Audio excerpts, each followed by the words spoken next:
नमस्कार। पेश है मुंशी प्रेमचंद जी द्वारा लिखी गई लघु कथा देवी।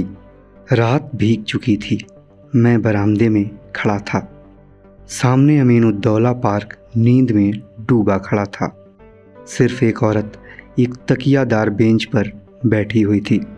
पार्क के बाहर सड़क के किनारे एक फ़कीर खड़ा राहगीरों को दुआएं दे रहा था। खुदा और रसूल का वास्ता, राम और भगवान का वास्ता, इस अंधे पर रहम करो। सड़क पर मोटरों और सवारियों का तांता बंद हो चुका था। इक्के दुक्के आदमी नजर आ जाते थे। फ़कीर की आवाज़, जो पहले नक्कार खाने में तूती की आवाज़ थी, अब खुले मैदान में बुलंद पुकार हो रही थी। एकाएक वह औरत उठी और इधर उधर चौकन्नी आँखों से देखकर फ़कीर के हाथ में कुछ रख दिया और फिर बहुत धीमे से कुछ कहकर एक तरफ चली गई। फ़कीर के हाथ में कागज़ का टुकड़ा नजर आया जिसे वह बार बार मल रहा था। क्या उस औरत ने यह कागज़ दिया है? यह क्या रहस्य है?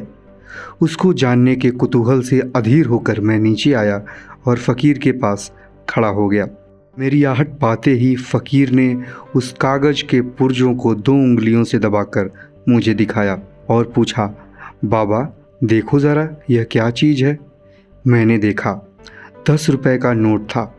बोला, 10 रुपए का नोट है, कहाँ पाया? फ़कीर ने नोट को अपनी झोली में रखते हुए कहा, कोई खुदा की बंदी दे गई है। मैंने और कुछ नहीं कहा। उस औरत की तरफ दौड़ा जो अब अंधेरे में बस एक सपना बनकर रह गई थी। वह कई गलियों से होती हुई एक टूटे फूटे गिरे पड़े मकान के दरवाजे पर रुकी, ताला खोला और अंदर चली गई। रात को कुछ पूछना ठीक न समझकर मैं लौट आया।